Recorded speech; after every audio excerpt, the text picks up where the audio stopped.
पाहतो आपण नाशिकच्या येवल्यातील एसएस मोबाईल फोडणारा अट्टल गुन्हेगार अकबर चोरवाला अखेर स्थानिक गुन्हे शाखेनं बेड्या ठोकल्या आहे। गेल्या अनेक दिवसांपासून नाशिक जिल्ह्यासह राज्यभरात धुमाकूळ घालणाऱ्या तसेच घरफोडीत मास्टरमाइंड असलेला सराईत गुन्हेगार अकबर खान हबीब खान उर्फ अकबर चोरवा याला स्थानिक गुन्हे शाखा पथक मालेगाव यांनी सापळा रचून सिनेस्टाईल पद्धतीने अटक केली आहे। येवल्यातील प्रसिद्ध मोबाईल एसएस मोबाईल हे दुकान ऑक्टोबर 2024 मध्ये फोडण्यात आले होते। यामध्ये लाखो रुपयांचा मुद्देमाल व काही रोकड चोरी झाली होती।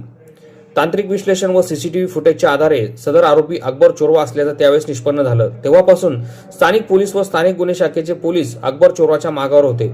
दरम्यान स्थानिक गुन्हे शाखेच्या पथकाला मिळालेल्या गोपनीय माहितीच्या आधारे अकबर चोरवा हा मालेगाव बस स्टँड परिसरात येणार असल्याची गुप्त माहिती मिळाली होती। या ठिकाणी पोलिसांनी सापळा रचून अकबर चोरवाला बेड्या ठोकल्या। सदरची कारवाई नाशिक जिल्हा ग्रामीणसाठी नव्याने दाखल झालेले पोलीस अधीक्षक डॉक्टर DS स्वामी, अप्पर पोलीस अधीक्षक सूरज गुंजाळ यांच्या मार्गदर्शनाखाली सहाय्यक पोलीस अधीक्षक दर्शन दुगड, स्थानिक गुन्हे शाखेचे प्रभारी दत्तात्रय शिंदे, पोलीस उपनिरीक्षक सुदर्शन बोडके, दत्ता कांभिरे, पोलीस हवालदार सुभाष चोपडा, दत्ता माळी, आबा पिसाळ, पोलीस शिपाई कैलास मानकर, बालाजी कुंटेवाड, तांत्रिक विश्लेषक हेमंत गिलबेले, प्रदीप बहिरम, नितीन गांगुर्डे आदींच्या पथकाने ही धडाकेबाज कारवाई केली आहे।